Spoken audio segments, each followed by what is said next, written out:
All right, I've had enough of you guys commenting about me drinking Starbucks coffee and not having good coffee when I'm out on the trail. So here's my solution.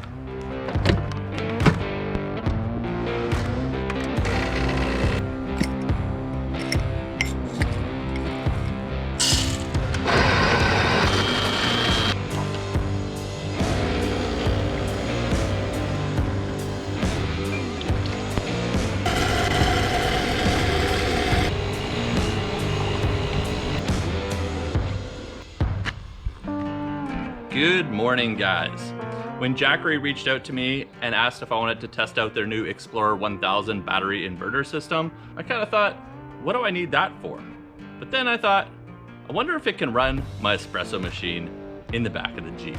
Welcome back to the channel, guys. Today, we're going to be taking a look at the Jackery Explorer 1000 portable power station. Now, full disclosure, Jackery did send this to me at no cost. I'm not being paid to make this video. So as with any product that we receive for free here on the channel, this video will be a product showcase looking at the features and functionality and how it works and performs, and not an actual review where I will be giving you my opinion and advice on whether or not to buy it. Let's take a look at some of the features of the Explorer 1000, some of the different ways that you can charge it, how long it takes, and when you go to use this, just what sort of expectations are you going to have about how long it can last or how long it can power different devices. Inside of this is a 1002 watt-hour lithium battery, which you might think weighs a whole lot.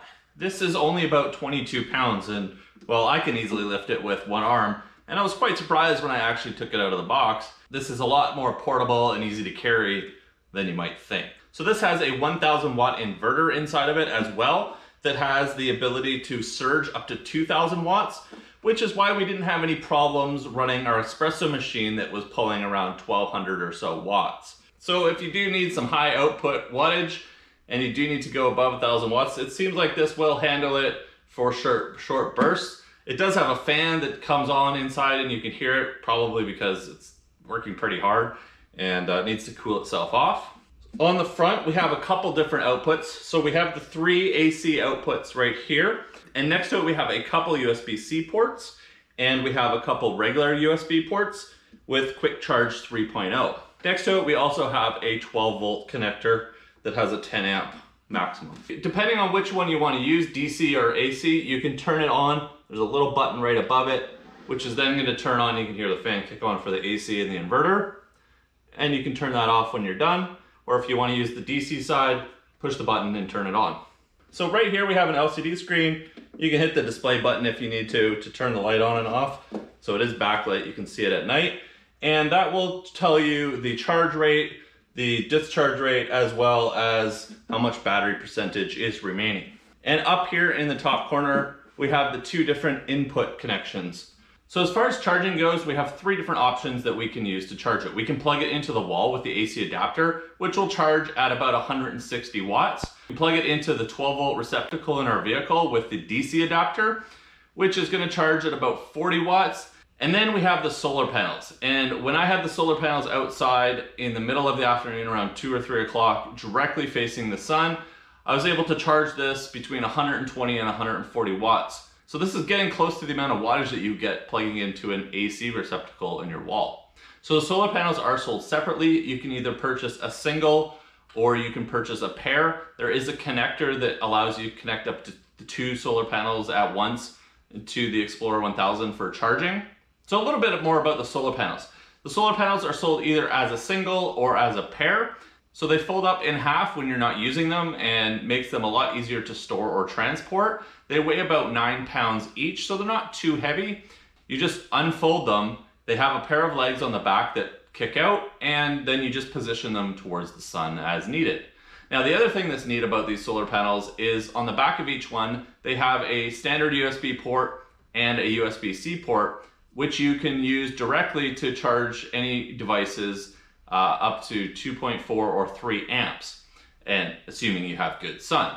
You could actually just have the solar panel and plug your USB cable into your phone or maybe your stereo at the beach, and you can keep it charged or keep some charge going into it throughout the day. You don't need to connect it to the Explorer 1000 in order to get some use out of the solar panels. So as far as usage goes, we just made some coffee with this, and the espresso machine was pulling around 1200 watts, and the Explorer 1000 had no problem.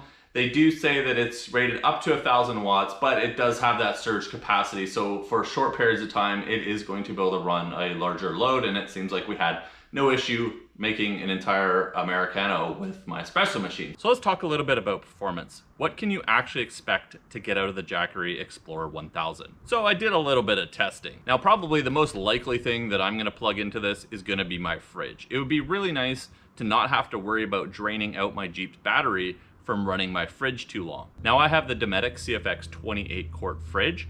I set it to 0 degrees, which is generally where I keep it to keep my drinks cold, and I have it sitting next to me and my computer down in my office. So I charged this up to 100%, plugged in my fridge, and let it run. And so after 72 hours, I still had 12% battery left on the Explorer 1000. So essentially, I can take my fridge and my Jackery Explorer 1000, and I can run it for an entire long weekend and not have to plug it into my Jeep at all. As well, it now allows me to move my fridge around. I can bring it with me maybe to where we've set up a cooking station, and I can bring the Explorer 1000 and put it next to it and keep it powered the entire time. I don't have to stay with my Jeep where my fridge is to keep it plugged in and running. That's always kind of been a bit of a disadvantage over using a cooler, where you can take the cooler wherever you want. So what about charging? How long does it take to charge? You're probably thinking, well, with all that capacity, it probably takes forever to charge. So after waiting 72 hours to deplete the battery down to 12%, I wanted to see just how well the solar panels did with charging.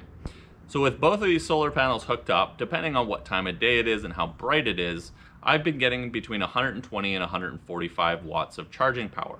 And that seems really good when I compare it to the AC plug that I can use to plug it into the wall. For me in my testing, it was charging at about 12 or 13% per hour when it was at about 140 watts, which was in direct sunlight at about 2 or 3 o'clock in the afternoon. Both panels were positioned right at the sun. Lines up with what Jackery is saying on their website. With a pair of these solar panels, it'll take about 8 hours to fully charge the Explorer 1000. As for plugging it into the wall, it's gonna take a little bit less, but as I said, it charges at about 160 watts. So it's gonna be probably about 5 to 7 hours, depending on how low you have it, to charge it plugged into the wall. The slowest charging method, it looks like, is going to be plugging it into the 12-volt receptacle of your vehicle, where it's only drawing about 40 to 50 watts. And that probably means that it will keep it topped up, but if you have any sort of major load continuing to draw on it, it's probably not going to keep up very well. If you have an inverter in your vehicle, you can charge it faster. So there you go, guys. That is the Jackery Explorer 1000 and a pair of SolarSaga 100-watt solar panels. If you want to pick up an Explorer 1000 for yourself, I will leave a link down in the description below. And as always, if you enjoyed this video, guys, leave a like. I do appreciate it. I'll see you next week in the next upload.